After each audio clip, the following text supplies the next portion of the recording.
और बुलाना बंद कर दिया तो शायद इसमें भूखों मरने की स्थिति आ जाएगी।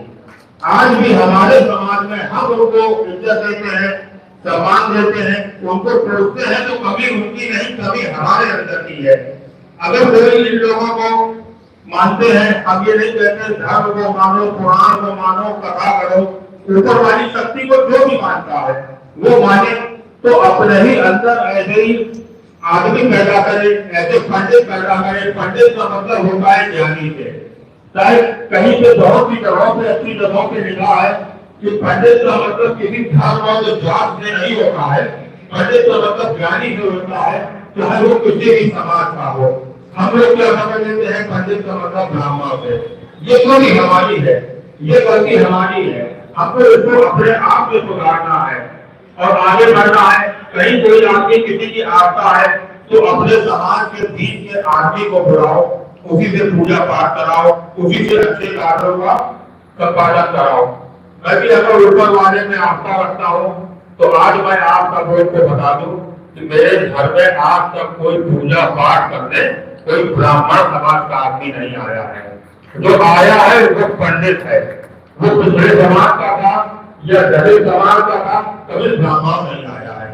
क्योंकि समाज में बहुत सी ऐसी स्थितियां हैं, क्योंकि आज भी पिछड़े और दलित समाज में शायद मैं कंफर्म में दावे से नहीं कह सकता हूँ, आगे से ज्यादा आदमी ऊपर वाले को मानता है।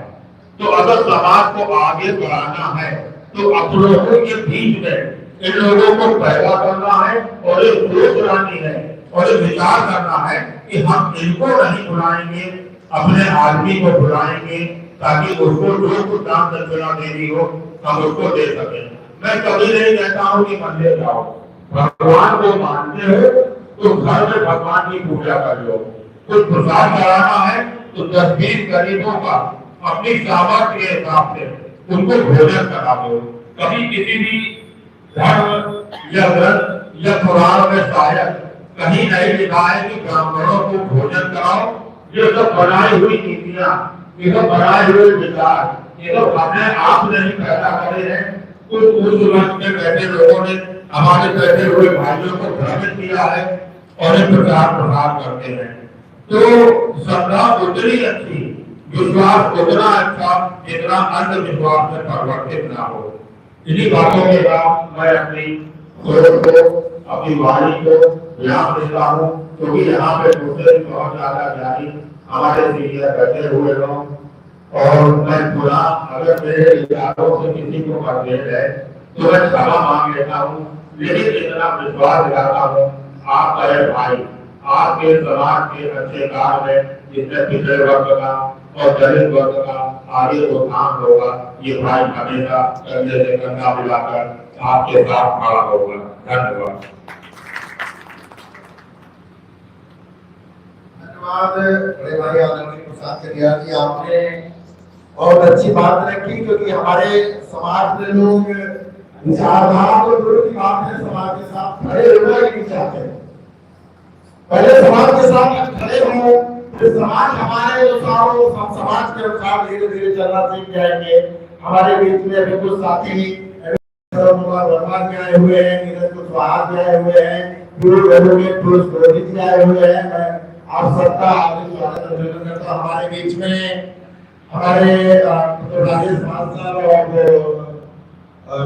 और बड़े प्रकाश जी साहब आए हुए हैं, जो एससी एसटी एसोसिएशन के पदाधिकारी हैं। मैं उनका भी इस कार्यक्रम में स्वागत अभिनंदन करता हूं। हमारे बीच में राष्ट्रीय बाल सृष्टि महासंघ के राष्ट्रीय अध्यक्ष आदरणीय संतोष सरकार जी हैं। मैं चाहता हूं कि वो भी आए और 2 मिनट में अपनी बात रखें। आदरणीय संतोष सरकार जी।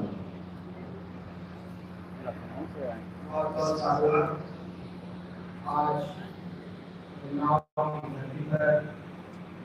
छत्रपति शाहू जी महाराज की जयंती में आए हुए और हमारे जनता और सामने बैठी हमारी साथियों, आज हम जिस महामानव की जयंती मना रहे हैं, उन्होंने खासकर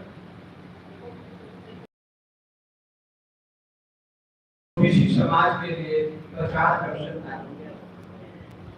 आरक्षण के